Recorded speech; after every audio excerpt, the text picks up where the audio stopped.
Guys, good morning. Welcome back to the channel.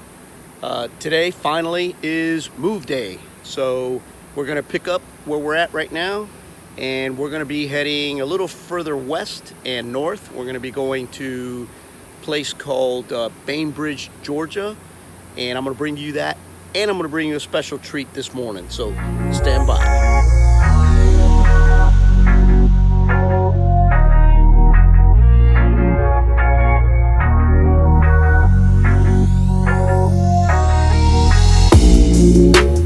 Okay, so first things first, Bainbridge, Georgia. We're heading to a campground, which is a Army Corps of Engineer. This is going to be our first Army Corps of Engineer campground. If you're not aware of what those are, these are areas that are owned by the government that they really couldn't build anything on them. They couldn't do anything with them. So what they decided to do was build campgrounds. They're, from what I hear in the research that I do, they're very nice. They're awesome. I'm really looking forward to it. So I'm going to bring you guys that. But before that, I want to bring you guys a special treat this morning. So since we're really not in a rush, we only got a 3-hour drive. I wanted to bring you guys something different today. And what I'm going to do is I'm going to bring you guys along during our hookup process, our pickup process. Today is going to be a little bit extended. The reason for that is we've been here for 18 days now. So usually when we move every 3-4 days, it's there's nothing quick about the setup process, trust me, or even the breakdown or the setup process. There's nothing quick about it. If you follow along in some of the channels that I've brought to you guys at the beginning, and you'll learn a lot from them. I've learned a lot from them. The one thing you do not want to do on breakdown day or hookup day, whatever you want to call it, is rush. Definitely don't want to rush. You want to follow your checklist. You want to go 1 through whatever number. You want to go through each step to make sure you don't miss something. If you miss something, it could be catastrophic. So you want to take everything one step at a time. And today, because we've been here 18 days, it's going to be the setup or the breakdown process is going to be a little bit more involved. There's a few things that I want to do. Because the rig's been sitting for 18 days. So what I'm going to do this morning is I'm going to start off and I'm going to bring you guys those steps, and I hope you enjoy it. What I'm going to do first is, the way I like to do it is, I like to start from the top and work my way down. So we've been parked here for 18 days. The roof of the RV, the roof of each one of the slides here, right back here, although I have slide toppers, things tend to get underneath there. So step number 1 is I want to get up there and I want to blow out, or I want to clean up whatever it is that got in there. Case in point, bees have a tendency of making homes real quick. And I was noticing yesterday one of these slide toppers here in the back that I had maybe 1 or 2 bees back in there. Now, to expound a little bit on that, what happens with these slides, for those of you guys that don't RV and you're following along, these slides, once you bring them in, they're actually coming inside your coach. So you want to make sure they're clean. You want to make sure there's nothing on top of them, because whatever it is that's on top of them, you're going to introduce it to the inside of your coach. So first things first, I'm going to start off to the top, and I'm going to bring you guys out.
takes care of the slides and the slide toppers.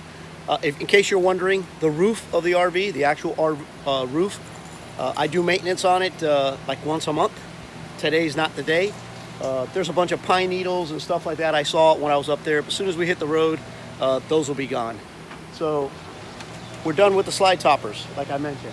Next step is, and in case you're wondering, while I'm out here working on the outside of the coach, Myrna's inside prepping the coach. There's a lot of stuff to do in there. Remember, I'm not sure if I ever mentioned it, but these things rolling down the road, from what I hear, I've never ridden in one while it was rolling down the road, is the equivalent of an earthquake. So everything inside needs to be latched, attached, closed, locked, fastened in one way, shape, or form. Because if not, whenever you arrive at where you're going, you'll find everything all over the place, including the refrigerator. Everything in the refrigerator, we have bars. But I'll get to that. I plan to make a video on how we do the inside. That'll be another day. So now that we're done with that, I like to move from the back of the coach moving forward. So the inside of the back of the coach has already been fixed. Everything has been secured. I'm going to bring the slide operation in the back. I'm going to show you guys how that works.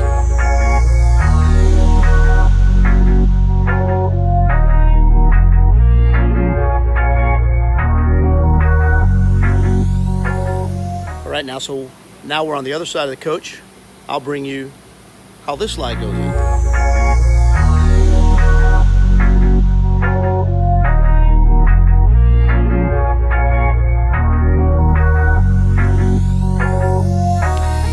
So now the rear of the coach has all been packed away. I showed you guys how I did the slides. Everything's done there. So the next step I move to is I actually come outside now. Sorry, I got a bunch of gnats going. It's a hot day out here. It's the only day in like 2 weeks it hasn't rained yet. So now while I wait for Myrn to do the inside of the coach, she's still squaring away a few things. I come out here now, and I'll do everything that I need to do as far as I can get with the truck, setting it up and all of that stuff. Here we go.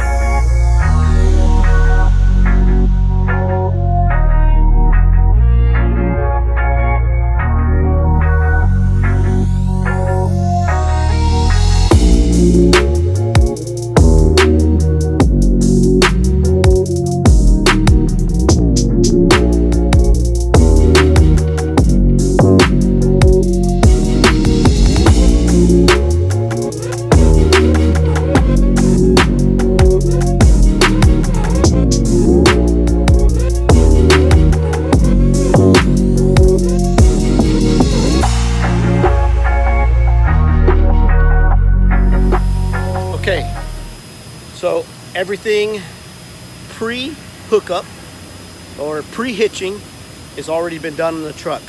I've already got my rock tamer installed. My hitch claws are open. Truck's backed up. I have everything ready to go. Now I stop there and I go into the unit and I start retracting some of the rear gears, rear landing gear, so that I can hook up. I'll show you guys how I do that.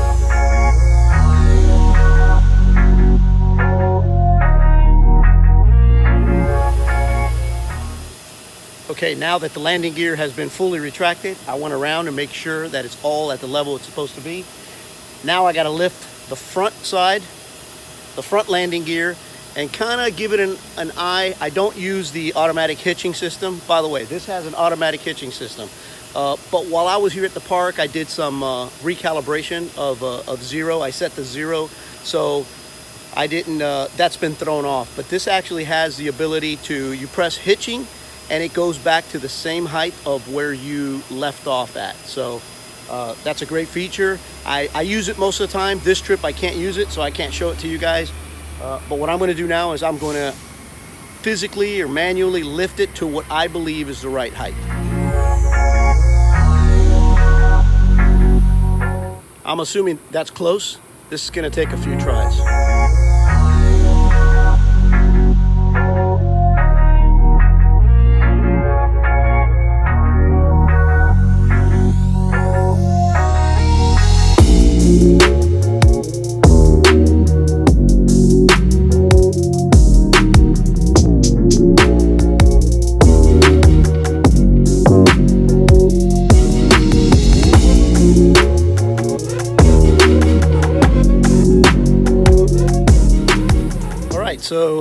that was the hitching process.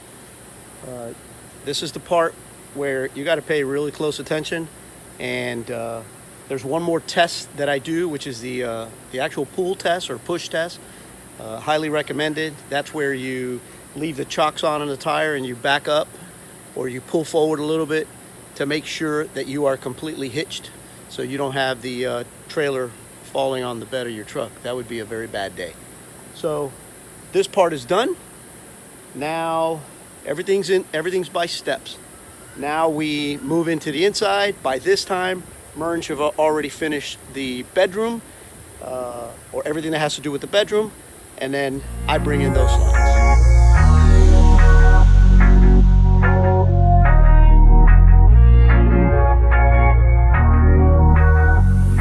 All right, so back 2 slides are in, bedroom slides in. While I still wait, this is obviously the dining room slide. On the other side is the kitchen slide. We still have those 2 things to do. And we also have to drain the tanks. I'll bring you guys that. But in the meantime, while I'm waiting for obviously the kitchen to get done last, in the meantime, what I do is I pick up camp. I'm gonna show you.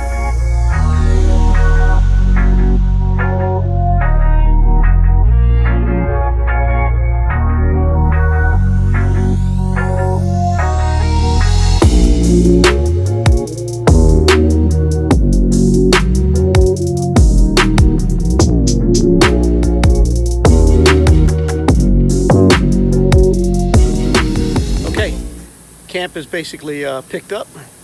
All I need to do is dump the tanks. Not a very enjoyable part, but a necessary evil. Got to jump on that right now. Okay, so now we're on the working side of the coach.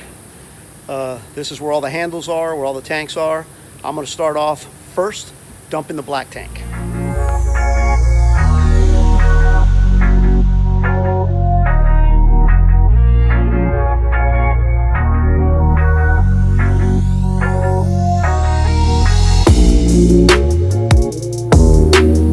While the black tank is flushing, which really there's nothing for me to do but sit there and wait, I go ahead and pick up the landing gear blocks. You just saw me do that.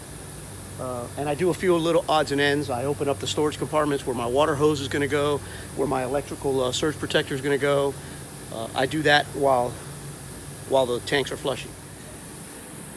Now I'm flushing the great tank and the galley tank. Basically what that does is it cleans the hose with soapy water. That's basically all the gray tank has. I'm doing that now, and then you'll see me put it away.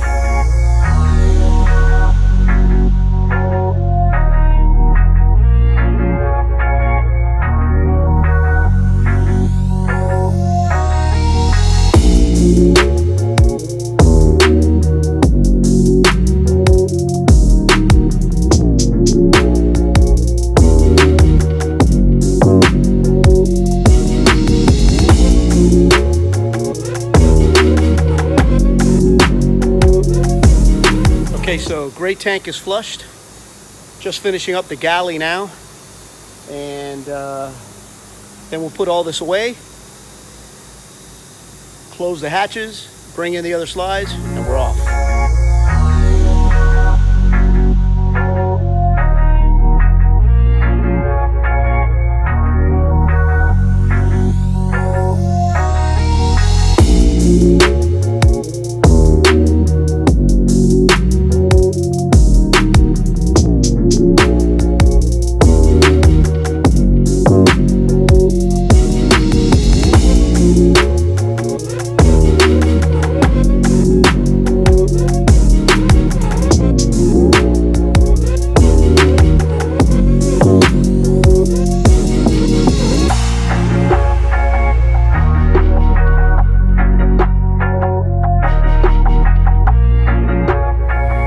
Okay, so that takes care of the tanks. Last thing to do, slides and electrical. Here we go. Now we do the main slide.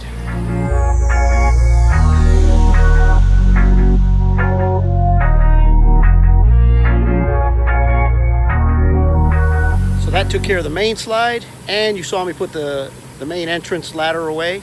That takes care of that.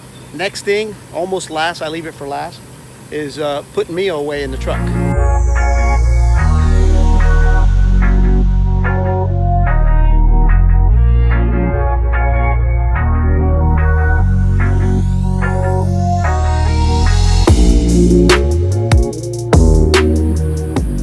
Now we do the final walk around.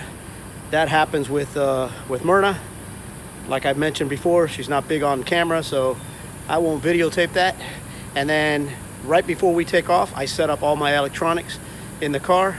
I'll show you guys that. Okay, as you can tell, I had to change shirts because every time we do this, you sweat a lot. Now we do the final walk around. All right, brakes. Good. Right blinker. Good. Left blinker. Good. The four ways.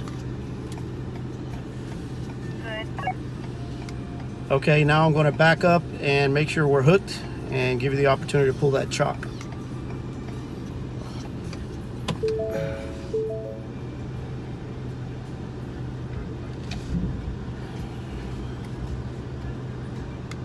Don't forget to do your last walk around. Just one shot back here, right? That's correct.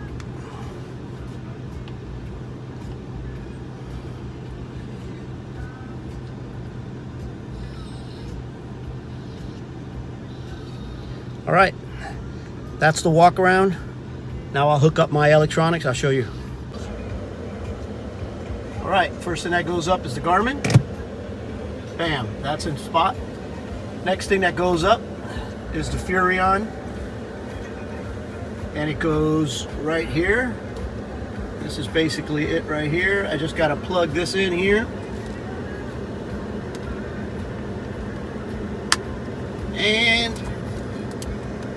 snaps into place. Next thing is the dash cam. All right, so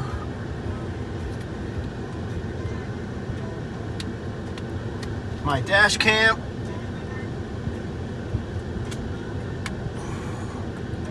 And last is the tire pressure monitoring system. That goes right here.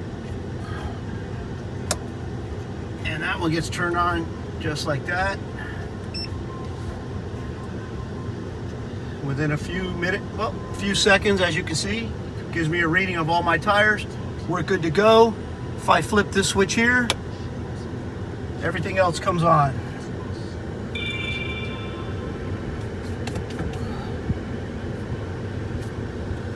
And that's it. All right, so we made it safely to where we were heading.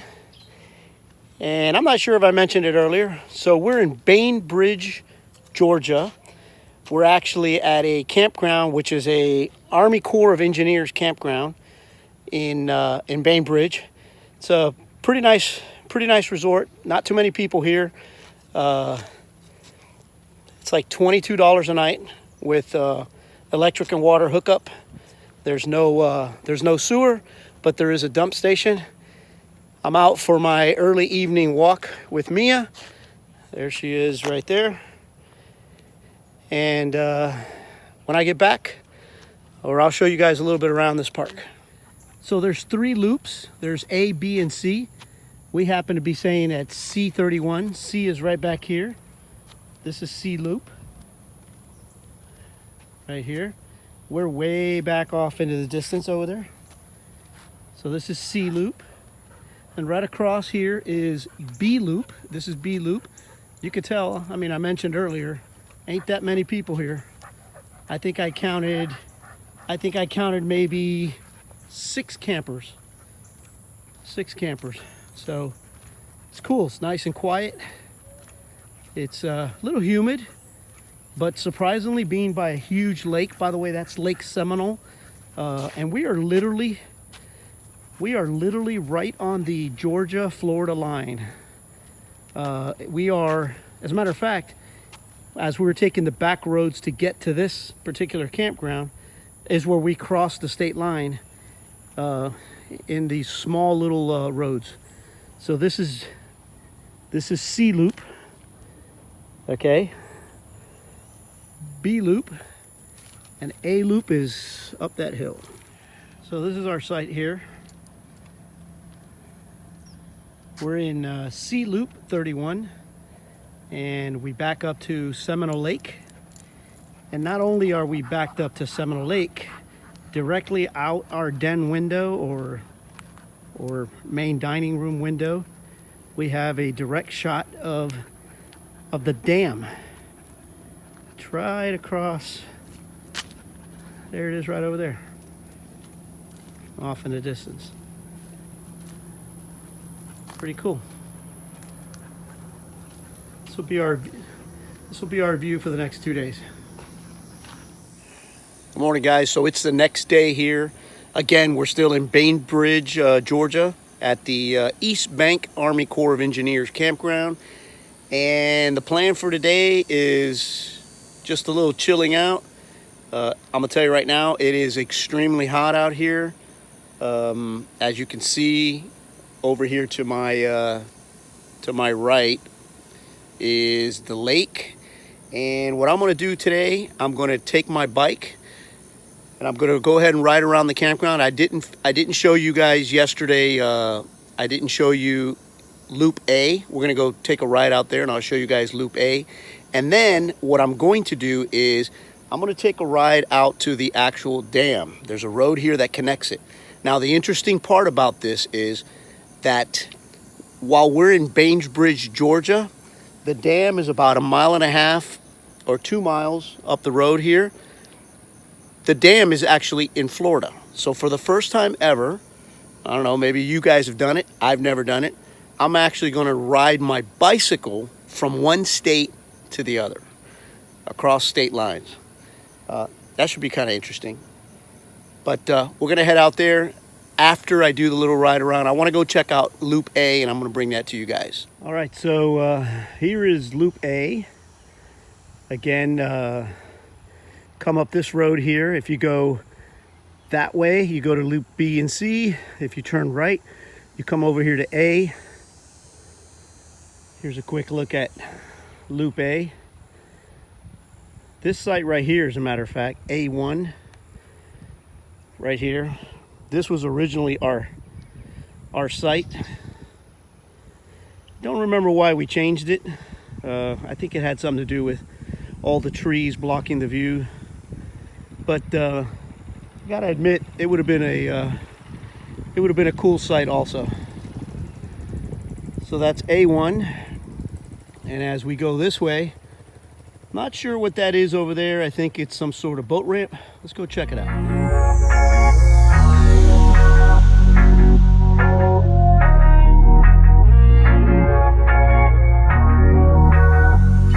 So yep, that's exactly what we thought. There's a, I'm sure there's a fee for it. I don't know, I don't have a boat, but I'm sure there's a fee to launch your boat here. Remember, even though this is a campground, they do offer availability for day usage. I think it's a $4.50 charge for day usage. So yep, here's your public ramp. And from this spot, you can actually get a better idea of how enormous this lake is. I want to say it's 1.98 miles wide and 31 miles long, from the little research that I've done. So there you go, just a little perspective.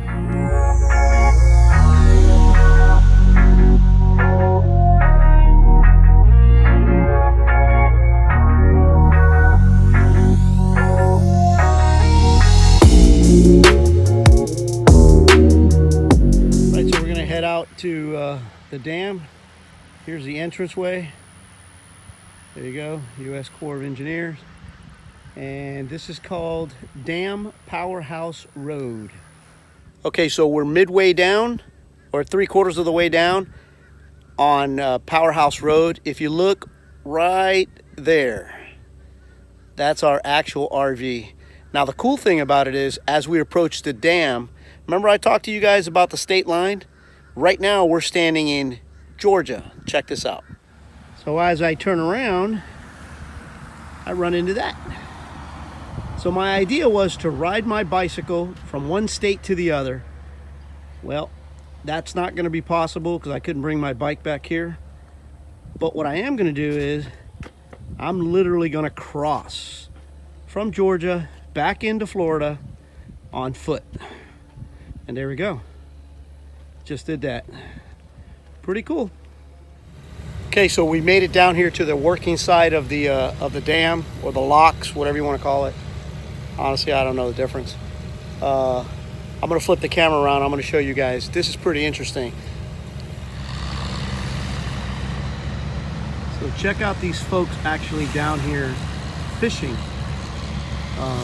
There's 3 little stands there, which right now happen to be submerged. I guess the water that they're letting through from the lakeside is pretty high, so they're actually sitting in about, I don't know, looks to me like 3-4 feet of water, and they're fishing. Very interesting. But here's a great shot of the actual dam working.